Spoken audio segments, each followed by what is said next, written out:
The weight is ஓவர்ன்ற மாதிரி இடி வழக்குகள் அந்த நீதிபதி பெஞ்சிடம் போனாவே எப்படி வந்து தீர்ப்பு வரும்ன்றது நமக்கு தெரியும். இது ஏற்கனவே ஒரு விமர்சனமா வந்தது, இந்த ஜட்ஜி கிட்ட போனா என்ன தீர்ப்பு வரும் அப்படின்றது. அது போல இந்த நீதிபதி அமர்விடம் சென்ற முன்னாள் அமைச்சர் அண்ணன் செந்தில் பாலாஜி அவர்கள் வழக்கிற்கும் தீர்ப்பு வந்து விட்டது, ஜாமீன் கிடைத்து விட்டது. அதாவது இடிக்கான அதிக அதிகாரங்களை கொடுத்தது யாருன்னு பார்த்தா ஃபர்ஸ்ட் காங்கிரஸ் தான் இல்லையா? ப. சிதம்பரம். அப்புறம் அவரே அரெஸ்ட் ஆனார். அதே இடியால அவரே அரெஸ்ட் ஆனார். அதாவது நம்ம வளர்க்குற நாய் நம்மளே கடிக்கிற மாதிரி தான், நாய் என்று நரியை வளர்த்த குடும்பம் மாதிரி ஆயிடுச்சு. இல்ல போன வாரம் கூட ஒரு நியூஸ் பார்த்தேன், அது பூனை ஏதோ வளர்த்துட்டு இருந்தாங்களாம். அது ஏதோ வெளியில ஒரு பாம்பை எடுத்துட்டு வந்து போட்டு அந்த பாம்பு பூனையோட பிஹேவியர் அதுதான். நான் ஒரு ஹண்டிங் எக்ஸ்பர்ட்னு காட்டும் வீட்டுல உள்ளவங்களுக்கு, நான் எலியை பிடிச்சிட்டு வந்து வீட்டுல வைக்கும் அந்த மாதிரி. பாருங்க, ஒரு சென்ட்ரல் கவர்மெண்டோட ஒரு என்ஃபோர்ஸ்மெண்ட் ஏஜென்சி, அதுக்கு வந்து மக்கள் மத்தியில் எவ்வளோ பெரிய ஒரு மரியாதை இருக்கணும். அதெல்லாம் நாமெல்லாம் வந்து இப்படி வாய் மேலே பல்ல போட்டு பேசுகிற அளவுக்கு ஆகிப்போச்சு. அதுவும் இல்லாமல் இந்த செந்தில் பாலாஜி 471 நாள் உள்ளே இருந்தார் அப்படிங்கிறது வந்து இன்னொரு ஒரு முக்கியமான ஒரு விஷயமா மாறி இருக்கு. தனிப்பட்ட முறையில் வந்து அவருடைய கேரியரில் ஒரு செட்பேக்கு அது எல்லாமே ஓகே. என்னன்னு பார்த்தீங்கன்னா சென்ட்ரல் கவர்மெண்டோட இந்த ஒடுக்குமுறை, இந்த ஒடுக்குமுறைக்கு ஒரு சாட்சியா வந்து அவர் வந்து நிற்கிறாரு. எப்படி வந்து ஒரு ஒன்றிய அரசாங்கம் சட்டத்தை மீறி ஒரு தனி நபர் மேல தனிப்பட்ட காழ்ப்புணர்ச்சியால ஒரு நடவடிக்கை எடுக்கும், எந்த ரேஞ்சுக்கு அது போகும் அப்படிங்கிற ஒரு இதுவாச்சு. அதற்கு பிறகு இதுல முக்கியமான சில விவாதங்கள் நடந்தது இந்த ட்ரையல்ல. இல்ல இப்போ அவங்க போலீஸா அந்த இதுவே வந்து இப்போ திமுக வழக்கறிஞர்கள் எடுத்து வைத்த வாதம் தான் இதுக்கான ஒரு இதுவே. அவங்களுக்கான அரெஸ்ட் பண்றதுக்கான பவர்ஸ் இல்ல. அவங்களுக்கான பவர்ஸ் என்ன? அவங்க வந்து அந்த 41A சொல்லப்படக்கூடிய படிவத்தை கொடுக்காம எப்படி அரெஸ்ட் பண்ண முடியும்? அப்படி அவங்க அதுக்கு வந்து என்ன சொன்னாங்கன்னா, நாங்க போலீஸ் கிடையாது, எங்களுக்கு வந்து அந்த ப்ரொசீஜர் செட் ஆகாது அப்படின்னாங்க. நீ போலீஸ் கிடையாதுன்னா என்ன அரெஸ்ட் பண்றேன்னு சொல்லி கேள்வி வந்துச்சு. ஸோ இது மாதிரியான விஷயங்கள் எதிர்காலத்தில் இடியால் வேற யாரும் கடித்து குதறப்படாமல் இருப்பதற்கான பாதுகாப்பு ஏற்பாடுகளை செந்தில் பாலாஜி செய்து வைத்துவிட்டு வந்திருக்கிறார். அந்த வகையில் பார்க்க போனால் அது வந்து அவருக்கு வந்து ஒரு மிகப்பெரிய வெற்றி. நாட்டுக்கே ஒரு முன்மாதிரியா எப்படி அண்ணன் ஆராசா அவர்கள் அவருடைய வழக்கில் வந்து வாதாடி விஷயங்களை எல்லாம் எடுத்து வச்சாரோ, அதுபோல இப்போ செந்தில் பாலாஜியும் கூட அவருடைய வழக்கில் தனிப்பட்ட முறையில் அவரை பலியாக்கி கொண்டு அவர் இந்த நாட்டுக்கு ஒரு பெரிய விடுதலை பெற்று கொடுத்திருக்கிறார். அதான் வந்து சிஎம் கூட அவருடைய வாழ்த்து செய்தியில வந்து சொல்லி இருக்கிறார். 2 நாள் முன்னாடி கூட ஒரு இடியில மிக தவறாக அதோட பவர்ஸை யூஸ் பண்ணதுக்காக அந்த மாநிலத்தின் ஹைகோர்ட் வந்து கண்டிச்சிருக்கு. நீ வந்து எப்படி 45 ஹவர்ஸ் கொஸ்டின் பண்ணலாம் ரிப்பீட்டடா, இவங்களா போய் கட்டி வச்சு அடிக்கிற மாதிரியோ. இதே காலகட்டத்தில் ஒரு இடி ஆபீசர் தமிழ்நாட்டில் அரெஸ்ட் ஆன சம்பவம் நடந்திருக்கு. அவனுக்கு பெயில் கிடைச்சிருச்சு. நடந்திருக்கு, அவனுக்கு பெயில் கிடைச்சிருச்சு இல்லையா?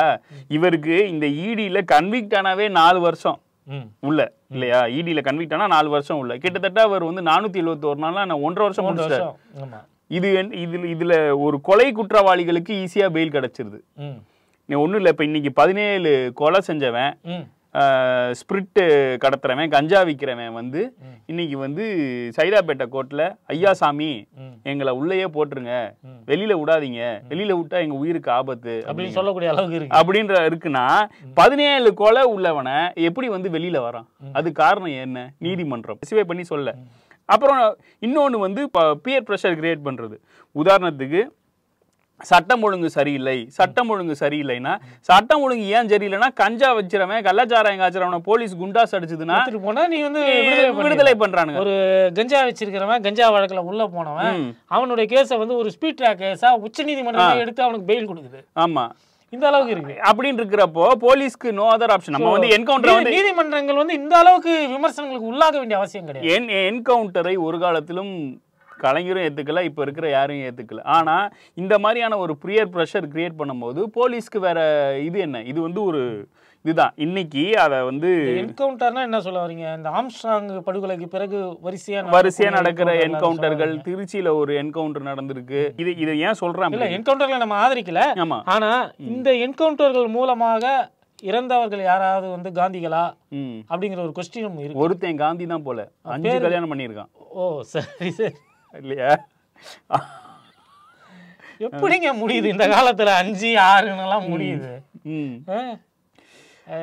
அந்த மாதிரி அவன் வந்து இப்படி பண்ணியிருக்கான். அதுக்கு வந்து ஒரு சிசிங் ராஜா அதுக்கு வந்து இந்த இன்ஜினியரிங் செக்ரட்டரி எஸ்கேபி கருணா வந்து அந்த இதை போட்டிருக்காரு. உடனே அதுக்கு ஒருத்தர் பொங்கி ஊடகவியலாளர் பத்திரிகையாளரா ரெண்டு ஒன்று தானே இல்லை வேற சரி ஓகே ரைட் ஏதோ பத்திரிகை சரி ஓகே அவர் வந்து பொங்கியிருக்கிறார் இது வந்து போலீஸ் ராஜ் அப்படின்னு. நம்மளுடைய திமுகவின் 3 மாசம் முன்னாடிதான் இதே தமிழ்நாட்டுல போலீஸ் என்ன செய்து கொண்டிருக்கிறது, ரவுடிகள்லாம் உலாவிட்டு இருக்கிறாங்க, போலீஸ்னால ஒன்றும் பண்ண முடியாதான்னு சொன்னீங்க.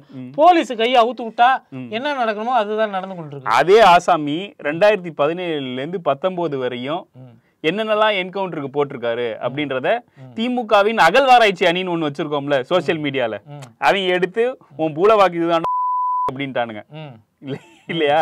இப்ப இவன் வந்து பதிலே சொல்றது இல்ல. இப்ப மரண தண்டனைக்கு எதிராக போராடுறவன் திமுக, என்கவுண்டருக்கு எதிராக போராடுறவன் திமுக காரன். அப்பெல்லாம் திமுக காரன் ஏதாவது ஒண்ணு சொன்னா இவனுங்களுக்கு இதே வேலை, இவனுங்க கொள்ளக்காரனுங்க ஆதரவா தான் பேசுவானுங்க, திமுக காரங்களை தான் போட்டு ஒண்ணு இல்ல. இப்பயும் எப்பவும் நம்மளை திட்டு கொண்டிருக்கிற தோழர் தியாகு அவர்களை மரண தண்டனையிலிருந்து காப்பாற்ற முக்கியமான காரணம் யாருன்னா நம்ம தாத்தா தான். கடலோரம் கொண்டிருக்கும் தங்க தலைவர் தான் அந்த தாத்தா தான். அந்த ஆள் வெளியில வந்து திட்டுறான். இப்ப கொஞ்சம் எப்படிங்க நிறைய பெரிய லிஸ்ட் இருக்கு. அந்த காலகட்டத்துல நக்சல் பாரிகளா கொலை குற்றம் சாட்டப்பட்டு கொலை சதி குற்றம் சாட்டப்பட்டு உள்ள போயிட்டு நிறைய பேருக்கு மரண தண்டனை வந்து இஷ்டத்துக்கு நீதிமன்றங்கள் கொடுத்துட்டு இருந்தது. தமிழ்நாடு சிறையில ஏகப்பட்ட பேர் மரண தண்டனைக்காக காத்துட்டு இருந்தாங்க. அப்ப தமிழ்நாட்டுல திமுக ஆட்சி வரிசையா எல்லாருக்குமே வந்து இவர் வந்து இது வாங்கி கொடுத்து சட்டபூர்வமான முறையில அவங்க எல்லாருக்கும் தூக்கு தண்டனையை குறைச்சி அவங்களுக்கு விடுதலை வாங்கி கொடுத்ததுக்கு பிறகு வெளியில வந்தவங்க ஃபுல்லா எம்ஜிஆருக்கு குல்லா போட்டு கலைஞரை திட்ட ஆரம்பிச்சான். இதுதான் வரலாறு. ஒன்றும் இல்லை, 87 பீரியட்ல எம்எல்ஸ்க்கெல்லாம் என்ன நடந்தது? அப்ப இருந்த டிஜிபி எப்படி வேட்டையாடினாரு இல்லையா? அது ஒண்ணு இருக்கு. அவங்கள மாதிரி ரோகோ சில விஷயங்களை நம்மளால பேச முடியாது. அதே 87 காலகட்டத்துல இதே மாதிரி ஒரு தலைவர், அவருக்கு எப்படி இறந்தாருன்னு கூட தெரியாது. காலையில ஹாஸ்பிட்டல் கொண்டு போனாங்க, சாயந்தரம் இறந்து போயிட்டாரு. அவர் வந்து அன்னைக்கு வந்து எம்ஜிஆர் ஆட்சி காலத்தை வந்து கண்ணில் விரல விட்டு ஆட்டினவர். அதெல்லாம் வந்து ஒரு பெரிய விஷயமாகவே இது பண்ண முடியல. அதை ஒரு கான்ஸ்பிரசி தியரியா யாருமே வந்து அந்த காலத்துல வந்து கிரியேட் பண்ணல. ஏன்னா அது வந்து எம்ஜிஆருக்கு அப்ப இருந்தவர் முதல்வராக இருந்தவர் வந்து சுமந்த் நக்கீரனை தவிர யாரையும் ஜெயலலிதா அம்மா வந்து அரெஸ்ட் பண்ணதில்லை ஜர்னலிஸ்டா அப்படின்னு இல்லையா? 2000 சட்டமன்றத்திலேயே எடுத்துட்டு வந்து நிறுத்தி விட்டாங்க அத்தனை ஜேர்னலிஸ்டுங்க. சட்டமன்றத்துல நிறுத்தி விட்டு அவங்களுக்கு தண்டனை. கமிஷனர் ஆபீஸ்ல எத்தனை ஜேர்னலிஸ்டுக்கு மண்டை உடைக்கப்பட்டது அம்மையார் ஆட்சியில் இல்லையா? விழுப்புரத்துல கலைஞர் அரெஸ்டுக்கு முந்தின நாள் என்ன நடந்தது? இவங்க வந்து இந்த சவுக்கு இவங்களெல்லாம் ஜேர்னலிஸ்டா கருதுறதுனால வர விளைவுன்னு நினைக்கிறேன் நான். இன்னொரு ஜேர்னலிஸ்டுக்கு குண்டாஸ் அடிச்சிருக்காங்க தெரியும்ல, அந்த வராகின்னு ஒருத்தர் தொழில் குரு போலே, சவுக்கோட தொழில் குரு. வராகி தான் வந்து சவுக்கோட தொழில் குரு. சவுக்கு போன்ற எல்லா புரோக்கர்களுக்கும் வந்து தொழில் குரு வராகி தான். வராகி வந்து இல்லாத ஒரு துறையே கிடையாது. சினிமா துறையில இருப்பாரு, திடீர்னு பார்த்தா சரத்குமார் கூட இருப்பாரு, அங்க இருப்பாரு, இங்க இருப்பாரு, எல்லா இடத்துலயும் இருப்பாரு. ஆனா அவருக்கு வந்து நிரந்தரமான ஒரு கொள்கை உண்டு. அந்த நேர்மையை நான் பாராட்டுறேன். என்னைக்கா இருந்தாலும் அவர் வந்து திமுக எதிர்ப்பாளர் தான். ஏன்னா திமுக என்பது இந்த புரோக்கரிசத்துக்கு எதிரான ஒரு இயக்கம். கார்ட்டூனிஸ்ட் பாலாவை வந்து எடப்பாடி ஐயா தான் உள்ளடச்சாரு. எதனால அடைச்சாரு? அவரை வந்து திரும்ப நினைவுறுத்த வேண்டியிருக்கு. எடப்பாடி ஐயாவுடைய வேட்டியை அவுத்து பார்த்தாரு அப்படிங்கிற ஒரு காரணம். அப்படி ஒரு கார்ட்டூனை வரைந்து அதில் ஆர்கசம் அடைந்து அடித்து அப்புறம் பின்னாளில் அரெஸ்ட் ஆகி அதுக்கு வந்து எடப்பாடி ஐயா அரெஸ்ட் ஆனதுக்கு பத்திரிகையாளர் மன்றம் வந்து ஏற்கனவே நம்ம பேசினதுதான். அந்த பத்திரிகையாளர் மன்றத்திலே அவன் வரைஞ்ச போட்டிருந்தானுங்க. இன்னைக்கு அவன் நியாயத்துக்கு என்ன பண்ணணும்? எடப்பாடிக்கு எதிராக தானே இருக்கணும். அதனால எடப்பாடிக்கிட்டே போய் வேலை செய்யறான். எடப்பாடியும் என்ன நீ அம்மனமா வளர்ந்தாலும் பரவாயில்லடா, பரவாயில்ல, தாய் உள்ளத்தோட உன்னை ஏத்துக்கிறேன். சவுக்கு எடப்பாடிய திட்டாத திட்டா.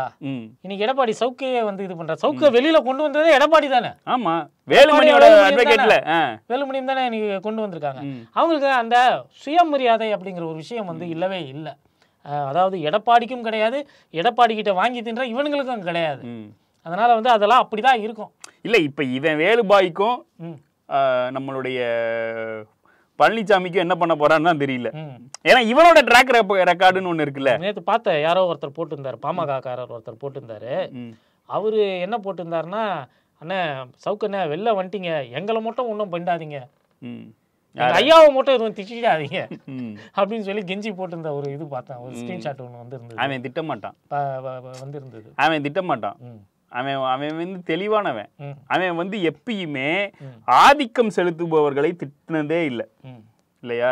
யாரெல்லாம் பாதிக்கப்படுறாங்களோ அவங்கள தான் பிடிச்சி திட்டுவான், பிளாக்மெயில் பண்ணுவான். ஒன்றும் இல்லை, இந்த சேலத்தில் இடி கேஸில் 2 வழியே இல்லாத பாமர விவசாயிகள் இடி அரெஸ்ட் பண்ணும் போது இவன் யாருக்கு ஊதிக்கிட்டு இருந்தான்? இவன் இருந்துட்டு வெளியில வந்து வீரியமா செயல்படுவானா, இன்னும் வீரியமாக. வீரியம்னா என்ன மீனிங்? புரியல. ஏற்கனவே கஞ்சா கேஸ்லயும் பேர் இருக்கு. வேற ஏற்கனவே வீரிய சம்பந்தப்பட்ட விஷயங்கள் உன்னை பத்தி அவ்வளவு வெளியில வந்திருக்கு. இன்னும் வீரியமா செயல்படுவானா? நாட்டுல என்ன ஏதாவது வாயில வரப்போகுதுங்க. அடுத்ததாக கடந்த 10 நாட்களா இவங்க எல்லாம் வந்து இல்லாதனால, அதாவது ஒண்ணு சொல்லுவாங்க முன்னாடி, அதிமுகவும் பாஜகவும் அமைதியா இருந்தா திமுக கூட்டணி கட்சிக்குள்ளேயே சண்டை வரும், திமுக கூட்டணி கட்சிகளே அமைதியா இருந்தா திமுகக்குள்ளே சண்டை வரும் அப்படின்றது இருக்குல்ல. அந்த மாதிரி இப்ப ஸ்டேஜ் 2 இவங்க எல்லாம் அண்ணாமலை ஊர்ல இல்ல, இந்த பிராடு நேத்து தான் வந்திருக்கான். அந்த இந்த கேப்பை ஃபில் பண்ணும்ல. அதனால விசிகோடைய துணை பொதுச் செயலாளர் இருக்க ஆதவ 4 மாதங்களுக்கு முன்பாக பொறுப்பேற்ற ஒருத்தர் வந்து டிவியா பேசிட்டு இருக்கிறாரு. எடுத்து போட்டு இந்த புரோக்கர் ஊடகவியலாளர்கள் அவங்க யூடியூப் அவனுக்குள்ள நாம் தமிழர் கொடுக்கிற பில்டப்ப பார்த்தா சீமானத்து மிச்சு போட, நீ ஒரு வந்தேரி, நீ ஒரு தெலுங்கு, நீ எதுக்குடா அப்படின்ட்டு ஆதவ அர்ஜுனை வந்து தலைவராக்கிடுவாங்க போல இல்லையா? அந்த அளவு நீதான் யா தமிழ அப்படின்ற அளவுக்கு அவங்களுக்கு யார் திமுக திட்டினாலும் அவங்களுக்கு இல்லையா? அதான் அந்த மாதிரி. சரி, ஆதவ அர்ஜுன் சொல்ற கருத்துக்களை எல்லாம் பார்த்தோம் அப்படின்னா ஃபர்ஸ்ட் அவருக்கு வேண்டிய இடம்னு ஒண்ணு இருக்கு. துணை அமைச்சர் வேணும்னா தப்பு இல்ல, நீ கேட்கலாம். கேளு, அமைச்சர் பதவி வேணும்னா யார்கிட்ட கேளு. அறிவாலயத்துல கேளு, அங்க நேரு அண்ணன் இருப்பாரு, தங்கம் தென்னரசு இருப்பாரு, பொதுச் செயலாளர் இருப்பாரு. ஒரு கமிட்டி போட்டுருக்காங்கல்ல, அந்த கமிட்டி இளைஞரணி செயலாளர் இருக்காரு, ராஜாண்ணா இருக்காரு. அவங்க கிட்ட நீங்க கேட்கணும். அவங்க என்ன ஒப்பந்தம் டிராஃப்ட் பண்ற இது அங்க கேட்கணும். அப்படி இல்லையா, சிஎம் 27ஆம் தேதி மாநாடு வச்சிருக்காரு, 27 28 அந்த மேடையில அவரை வச்சுட்டு கேளுங்க. அதையெல்லாம் விட்டுட்டு போய் கேக்குறேன் அசோகவர்தனியா தரப்போகுது, அசோகவர்தனியா கொடுக்க போகுது இல்ல புதிய தலைமுறை இருக்க கார்த்திகேயன் தர போறாரா? நீ எதுக்கு அங்கங்கெல்லாம் போய் கேட்கிற? இதெல்லாம் கிரியேட் பண்ணிட்டு இது எங்களுடைய கொள்கை அப்படின்றாரு. அதிகாரத்துக்கு வர வேண்டியது வரணுங்கிறது எங்களுடைய ஒரு கொள்கை அப்படின்னு சொல்றாரு. அது நல்ல கொள்கை தான். திமுகவுடைய கொள்கையும் அதுதான். அதிகாரத்துக்கு வரணுங்கிறதா திமுகவுடைய கொள்கையும். திமுக இன்னைக்கு அதிகாரத்துக்கு வந்திருக்கு. மக்கள் மத்தியில போய் பேசுங்க. மக்கள் மத்தியில போய் பேசிட்டு திமுகவை போல 117 இடங்களை வெல்லக்கூடிய ஒரு வலிமையை பெற்றுவிட்டு நீங்கள் தாராளமாக முதல்வராக வாருங்கள், துணை முதல்வராக வாருங்கள். ஜனநாயகங்கிறது அதுதான். ஜனநாயகம் எலக்டோரலா ஒரு கட்சியை ஆரம்பிச்சு 18 வருஷத்துல ஆட்சியை பிடிச்ச வரலாறு திமுக உண்டு. அதை விட ஷார்ட் அண்ட் ஸ்வீட்டா அரவிந்த் கெஜ்ரிவால் பிடிச்சிட்டாரு. இது ரொம்ப சிம்பிளா சொல்றேன். இப்போ வந்து இந்தியா கூட்டணி ஆட்சிக்கு வருதுன்னு வச்சுப்பேன், திமுக போய் துணை பிரதமர் பதவி எங்களுக்கு கொடுங்க அப்படின்னு சொல்லி கேட்டா நல்லாவா இருக்கும்? இல்ல ஆட்சிக்கு வந்த அப்புறம் கூட கேட்கலாங்க, அது தப்பு இல்ல. ஆட்சி அவனே நம்மள இருக்கான் பிஜேபி காரன். இப்ப போய் நாங்க இன்னும் தேர்தலுக்கு இங்க 2 வருஷம் இருக்கு, 4 வருஷம் இருக்கு, எங்களுக்கு இப்பயே துணை பிரதமர் வேணும் அப்படின்னு துணை பிரதமர் நல்லாவா இருக்கும். நம்மள என்ன பாப்பானுங்க, நம்ம வந்து ஒரு ஃபாசிஸ்ட் ஃபோர்ஸை எதிர்க்கிற ஒரு அலையன்ஸா பாக்குறாங்க. அதுதாங்க சொன்னாரு கலைஞர், சொன்னாரு என் உயரம் எனக்கு தெரியும்னாரு. அந்த உயரம் எல்லாருக்குமே தெரியணும். அவங்க உயரம் என்னன்னு எல்லாருக்குமே தெரியும். இன்னொன்னு, இந்த அவர் வந்து பொலிட்டிக்கல் ஸ்ட்ராட்டஜிஸ்ட்ங்கிறாரு, நிறைய இது சொல்றாரு. முதல்ல மத்தியில் கூட்டாட்சி மாநிலத்தில் சுயாட்சிங்கிறாரு. மத்தியில் கூட்டாட்சினா இவங்க கூட்டணி ஆட்சின்னு நினைச்சிட்டு இருக்காங்க. கூட்டாட்சிங்கிறது ஃபெடரேஷன். ஃபெடரேஷனா என்ன, உங்ககிட்ட என்னென்ன அதிகாரங்கள் இருக்கு, எல்லா மாநிலங்களுக்கும் அதிகாரம் பரவலா இருக்கணும் அப்படின்னு. சுயாட்சிங்கிறது என்ன, அட்டானமி, மாநில சுயாட்சின்ற அட்டானமி. அதையெல்லாம் புரிஞ்சுக்காம திமுகவின் கொள்கை மத்தியில் கூட்டாட்சி மாநிலத்தில் சுயாட்சினா மாநிலத்தில் கூட்டாட்சி, மாநிலத்தில் எப்படி ஃபெடரேஷன் வர முடியும்? இவங்க ஆந்திராவை பார்த்து சொல்றானுங்க. ஆந்திரால துணை முதல்வரா இருக்கிறவன் எவ்வளவு பெரிய ஜோக்கர். திருப்பதி லட்டு நான் கேக்குறேன், நீங்க தெளிவா சொல்லுங்க, வார்த்தைகளை தெளிவா யூஸ் பண்ணுங்க மிஸ்டர் பொலிட்டிக்கல் ஸ்ட்ராட்டஜிஸ்ட். மத்தியிலும் கூட்டணி ஆட்சி, மாநிலத்தில் கூட்டணி ஆட்சின்னு கேளுங்க, தப்பு இல்ல. நீ கூட்டாட்சியும் கூட்டணியுமே ஒழுங்கா தெரியல. கூட்டணி ஆட்சி தான் என்னுடைய கொள்கை அப்படின்னு சொல்லிட்டு ஒரு கூட்டணிக்கு நீ வா. நான் வந்து இந்த கூட்டணிக்கு வரணும்னா இந்த மினிமம் காமன் ப்ரோக்ராம்ஸ் எனக்கு இருக்கு, எனக்கு இந்த மாதிரியான கண்டிஷன்ஸ்லாம் இருக்கு அப்படின்னு சொல்லி ஒரு கூட்டணிக்கு நீ வா. இந்த கூட்டணி வெற்றி பெற்றால் நீ என்ன நிபந்தனைகள் எல்லாம் போட்டியோ அதையெல்லாம் நிறைவேற்ற போறாங்க. சிம்பிள். இல்ல இப்ப டிஎம்கே அலையன்ஸ்குள்ள ஒண்ணு வந்துச்சுன்னா அது எதுவுமே வேர்ட் ஆஃப் மவுத்தா இருக்காது, எல்லாமே ப்ராப்பர் அக்ரிமெண்ட் தான். இப்போ ஒன்றும் இல்லை, இப்போ உங்கள் தலைவர் இருக்கார்ல ஆண்டவர், அவருக்கு வந்து ஆர்எஸ் கொடுக்க போறோன்ற டிமாண்ட். அவர் ஏங்க எனக்கு தலைவர்? என்ன பார்த்தா நான் மானிமாக்கார மாதிரியா? இல்ல உங்கள் ஆதர்ச நடிகர் திருவாளர் கமல் அவர்களுக்கு வந்து ஆர்எஸ் சீட்டு கொடுக்க போறாங்கிறது வேர்ட் ஆஃப் மவுத் இல்ல, அது அக்ரிமெண்ட், அது கொடுக்க போறாங்க. அது அவர் உள்ள சேரும் போதே அவர் கேட்ட டிமாண்ட் ஒரு ஆர்எஸ் சீட்டு, ஒரு ஆர்எஸ், ஒரு ராஜ, அந்த மாதிரி நீ உள்ள வரும்போதே கேளுங்க, டேர்ம்ஸ் ஒத்து போகட்டும் இல்லையா. இன்னொன்னு இதுல மிகப்பெரிய சிக்கல் ஒண்ணு இருக்கு. இந்த கூட்டணி ஆட்சி இன் ஸ்டேட் அப்படின்னு ஒரு ஃபீசிபிலிட்டி வந்ததுன்னா அதுல ஒரு கவர்மெண்ட் கொலாப்ஸ் ஆகிறதுக்கான அத்தனை வாய்ப்புகளும் உள்ளது. அது வந்து ஃபியூச்சரிஸ்டிக்கா திங்க். பிஜேபிக்கு அது ரொம்ப ஈஸிங்க. பிஜேபி பல மாநிலங்களை எப்படி கைப்பற்றுச்சுன்னா, கூட்டணி ஆட்சி நடந்து கொண்டிருக்கக்கூடிய மாநிலங்கள், கட்சியிலே அதிருப்தியில் இருக்கக்கூடிய தலைவர்கள் இருக்கக்கூடிய மாநிலங்கள், இங்கெல்லாம் வந்து ரொம்ப ஈஸியா தூண்டில போட்டு மீனை பிடிச்சு ஆட்சியில் அதிகாரம்னு அவங்க கேட்கறது இல்ல, தப்பு இல்லை. ஆனா திமுகவோட பர்ஸ்பெக்டிவ்னு ஒண்ணு இருக்கும்ல, என் கட்சியில இத்தனை பேர் இருக்கான், அவன் நாயா பேயா உழைக்கிறான் இல்லையா, அவன் அதுல இருக்கிற எம்பிசிக்கு நான் ரெப்ரசன்டேஷன் தரணும், அதுல இருக்கிற எஸ்சிக்கு நான் ஒரு ரெப்ரசன்டேஷன் தரணும், அதுல இருக்கிற பிசிக்கு நான் ரெப்ரசன்டேஷன் தரணுன்றது தானே டிஎம்கேயோட ப்ரியாரிட்டியா இருக்கும். இன்னொன்னு இவனுங்க ராஜா அண்ணனை வந்து கம்பேர் பண்ணிட்டே இருக்கானுங்க. ராஜா அண்ணன் வந்து 2 முறை கேபினெட் மினிஸ்டர் இல்லையா, ஒரு தடவை மினிஸ்ட்ரி ஆஃப் ஸ்டேட்ஸ். அதை விட அவருக்கு ஒரு சிஎம்க்கு ஈக்குவலான ஒரு போஸ்ட், சிஎம்க்கு ஈக்குவலான போஸ்ட், சிஎம்க்கு இருக்கிற அதே இது இவருக்கும் இருக்கும் இல்லையா. இவர் என்ன வேணா இது பண்ணலாம். ஏன் அப்ப திமுகவில் இருக்கிற தலித்துகள் வந்து தலித்துகளே கிடையாதா? அப்படிதான், அது உண்மைதான்.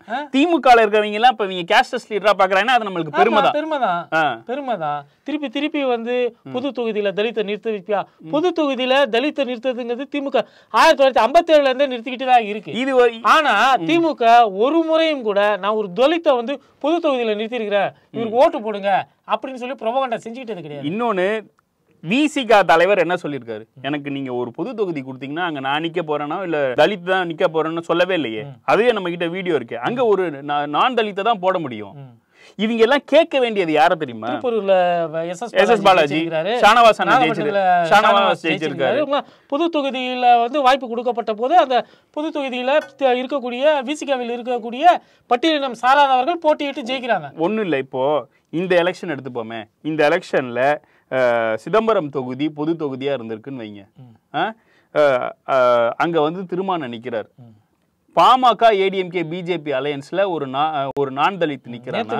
இது வந்து இதுல பேசுனாங்க, டெய்லி ரோஸ்ட்ல பேசுறாங்க. அங்க ஒரு நான் தலித் நின்னா யார் ஜெயிப்பா? இல்ல அந்த பெர்ஸ்பெக்டிவ் நம்ம சொல்ல வேண்டியது இல்ல.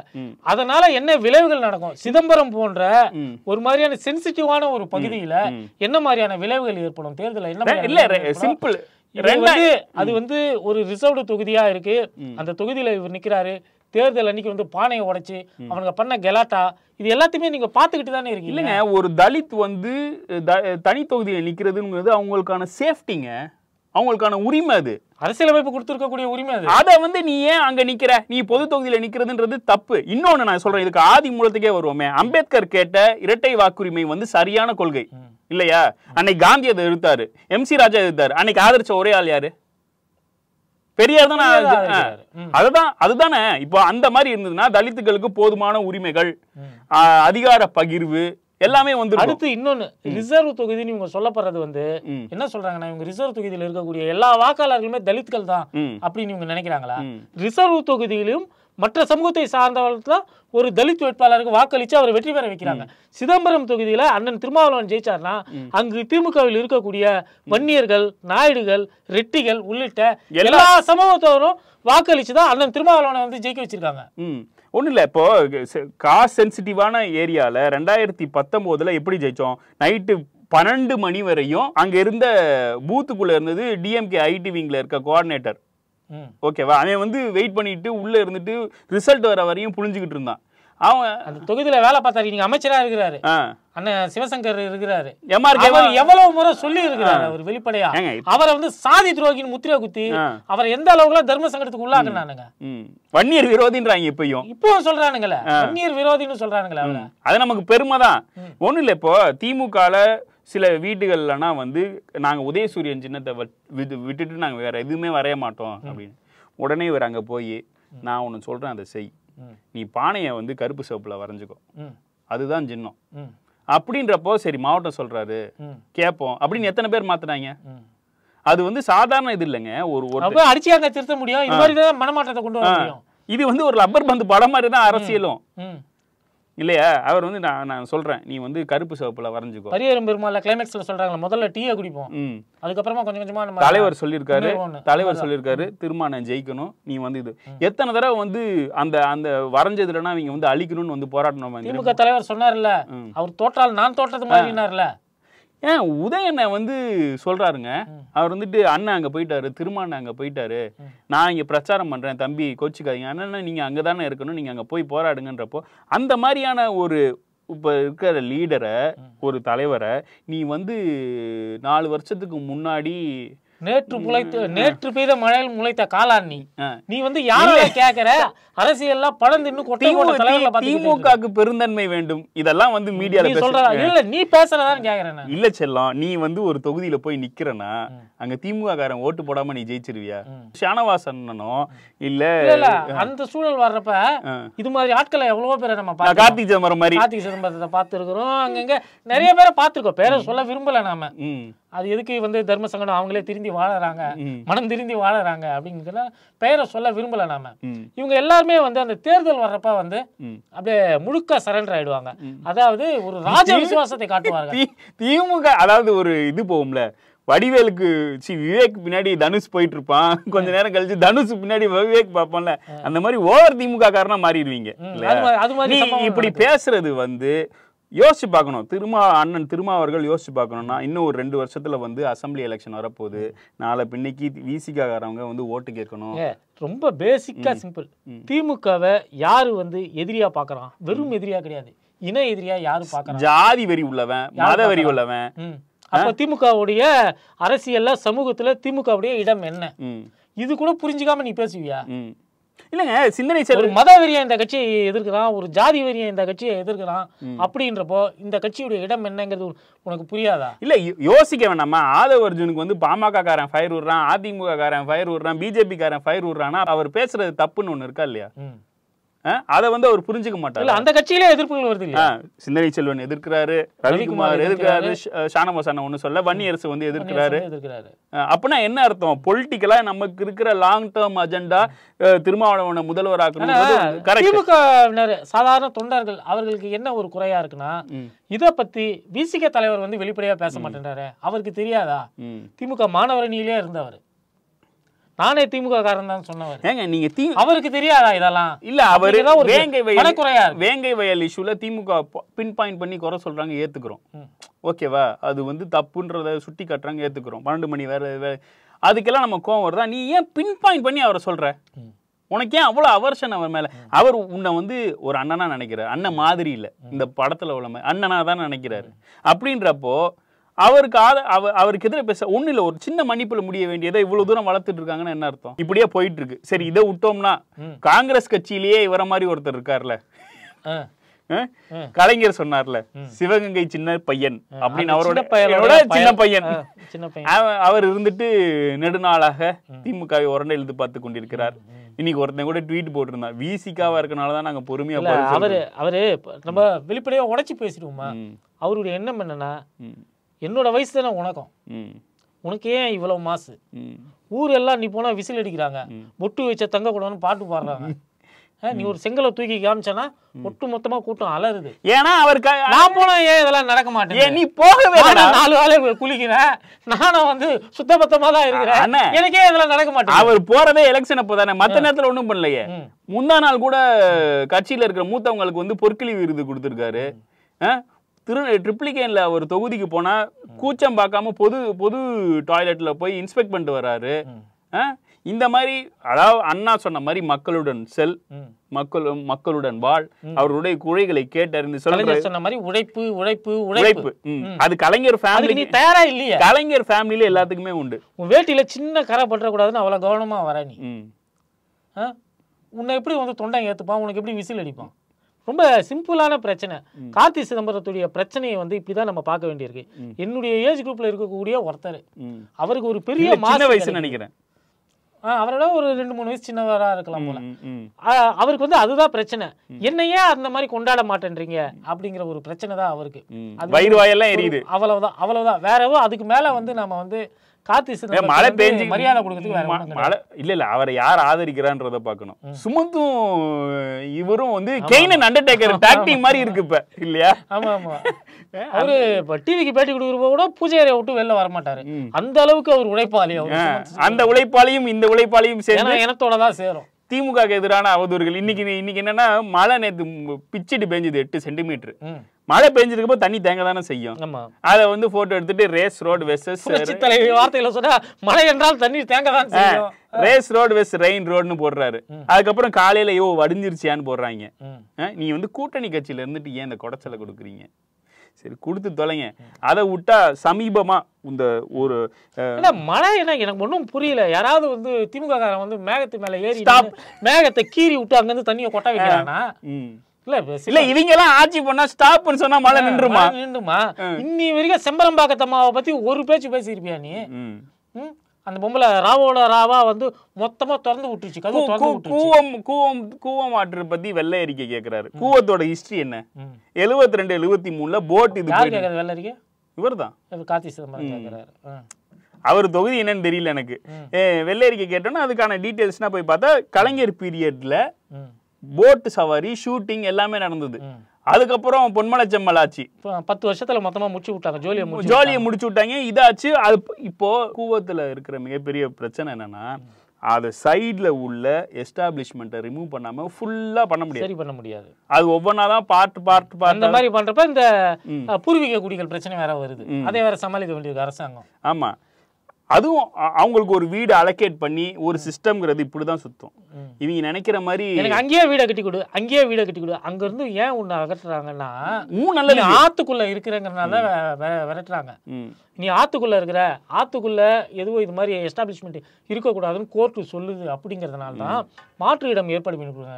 எனக்கு அங்கேயே கட்டி கொடுனா ஆத்துக்கு நடுவில் ஒரு அபார்ட்மெண்ட் இல்ல இடம் இருந்துன்னா கட்டி கொடுக்க போறாங்க. 3 நாள் முன்னாடி அமைச்சர் சைதாப்பேட்டையில கட்டி கொடுத்துருக்காங்க. நீங்க பாத்தீங்கன்னாலே தெரியும். ஊருக்குள்ள வந்து கட்டி கொடுத்துருக்காங்க. இதுக்கு மேல நகரத்துக்குள்ள இடம் இல்லை போதுதான் நகரத்துக்கு சற்று வெளியே வந்து கட்டி கொடுக்கல. இல்லைங்க இப்போ அதுக்கு இன்னொரு இதுவும் சமீபத்தில் ஜெயரஞ்சன் வந்து நியூஸ் 18ல கொடுத்த இது ஏன் ஆந்திரா ஏன் பெங்களூர் மாதிரியான இது மாதிரி நிறைய ஐடி கம்பெனிஸ் இல்லைன்னு கேட்க. அதுக்கு அவர் சிம்பிளா ஒரு பதில் சொல்றாரு. சென்னையில இவ்வளவுதான் கொண்டு வர முடியும். இங்க வந்து ஒரு 100 ஏக்கர் சென்னையில கேட்டான் அப்படின்னா இங்க தரத்துக்கான இடம் இல்ல. ரேஸ்கோர்ஸ் ஒண்ணுதான் இருக்குது. அதையும் தர வந்து யாரு பங்கு போட்டுக்க போறோம்னு தெரியல. அதுவே பங்கு போட்டுக்க போறது அரசாங்கம் தான். அதுவே ஆந்திராலேயோ ஏங்க சொந்தமா தலைமை செயலகம் இல்லாத ஒரு மாநிலங்க. அதுக்குதான் ஒண்ணு கட்டினாரு. அது பிடிச்சி ஹாஸ்பிட்டல் ஆக்கி விட்டுருச்சு. சொந்தமா தலைமை செயலகம் இன்னி வரைக்கும் கிடையாது. வாடகை கொடுத்துட்டு இருக்கோம். மிலிட்டரிக்காரங்க வாடகை கொடுத்துட்டு இருக்கிறோம். ஆமா. அதாவது ரேஸ் கோர்ஸை வந்து ஏகப்பட்ட விஷயங்கள் அங்க செய்ய முடியும். நீதிமன்றமே சொல்லுது. அங்க வந்து இந்த அரசாங்கத்துடைய கட்டடங்கள்லாம் கொண்டு வரலாமே, மாநகராட்சி அலுவலகங்கள் அங்க கொண்டு வரலாமே, நம்ம தலைமைச் செயலகமே அங்க கொண்டு வரலாம். அண்ணா வந்து அமெரிக்கா போயிட்டு வந்து எனக்கு நியூயார்க் ஸ்கொயர்ல இருக்கிற மாதிரி ஒரு பார்க் வேணும் அப்படிங்கிறார். பார்க் கூட கொண்டு வரலாம். ஒரு செம்மண் இருக்கு, பத்தல இன்னொன்னு பண்ணுவோம். இதை வந்து நான் வந்து கோரிக்கையாக ஒருத்தர் ஐடியா சொல்லியிருக்காரு. அந்தனப்போர் இயக்கம் அவர் என்ன சொல்லியிருக்கிறாருன்னா நங்கநல்லூர் மடிப்பாக்கம் பழவந்தாங்கல் இப்படியா நம்மவா வசிக்கிற ஏரியாலாம் மழை காலம் வந்தா வெள்ளம் நிறைய தேங்குது. அந்த தண்ணியெல்லாம் கொண்டாந்து நம்ம கிண்டி ரேஸ் கோர்ஸ்ல சேமிக்கலாம் அப்படின்னு ஒரு ஐடியா சொல்லியிருக்கேன். இல்ல இன்னொன்னு இருக்கு. அதாவது ஏரிகளை எல்லாம் ஆக்கிரமிப்பு செய்து விட்டார்கள். தீநகரே ஏரி தான் அங்க ஆக்கிரமிப்பு. மாம்பழம் ஏரியில யார் ஆக்கிரமிப்பு செஞ்சிருக்காங்க? முகப்பேர்னு சொல்றோம். அது முகப்பேரா? முகப்பு ஏரி தானே அது. அங்க யார் இருக்கா? ஊரு பேரே ஏரின்னு இருக்குது. லேக் வியூ ரோடுன்னு வச்சிருக்கிறோம் நுங்கம்பாக்கத்துல. இந்த லேக் வியூ ரோட்ல எப்ப ஆக்கிரமிக்கப்பட்டது? இப்ப சமீபத்துல ஒரு 40-50 வருஷத்துல இது பண்ணது. காமராஜர் ஆட்சி காலத்திலே முடிஞ்சிச்சு. அந்த ஜோலி முடிஞ்சிச்சு. அங்க ஏரி இருந்ததாங்கிறதுக்கான எந்த ஒரு தடயமும் இல்லாம போயிடுச்சு. முடிஞ்சிச்சு.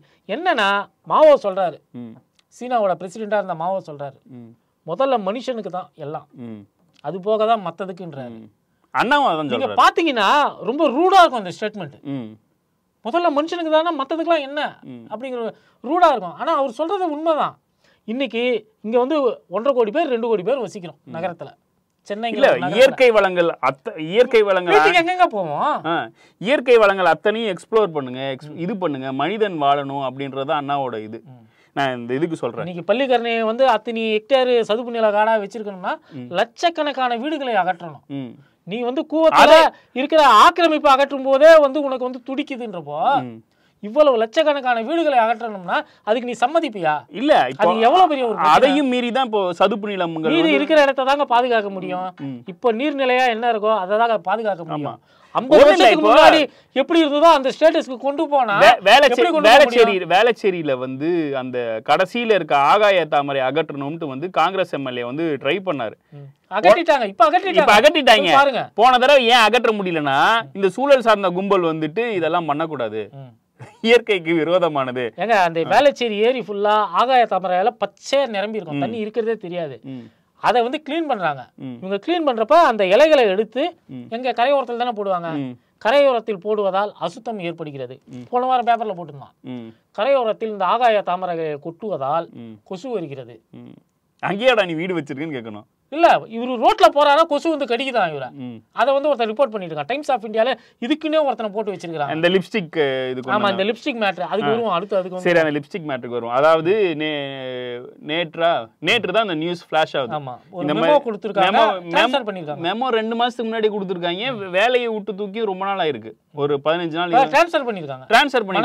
மணலிக்கு ட்ரான்ஸ்ஃபர் பண்ணிருக்காங்க. உடனே வந்து மேயர் வந்து லிப்ஸ்டிக் ஃபர்ஸ்ட் இவங்க சொன்னது வந்து மேயரே வந்து டிஸ்மிஸ் பண்ணிருக்காங்க லிப்ஸ்டிக் நிறைய. அதுக்கப்புறம் இல்ல மேயர் கிட்ட கோட் வாங்கினா அவன் தப்பான ஒரு கோட்டை டைம்ஸ் ஆஃப் இந்தியால போட்டிருக்கான். மேயர் வந்து அந்த ஊடகம் மீது வழக்கே போட முடியும்.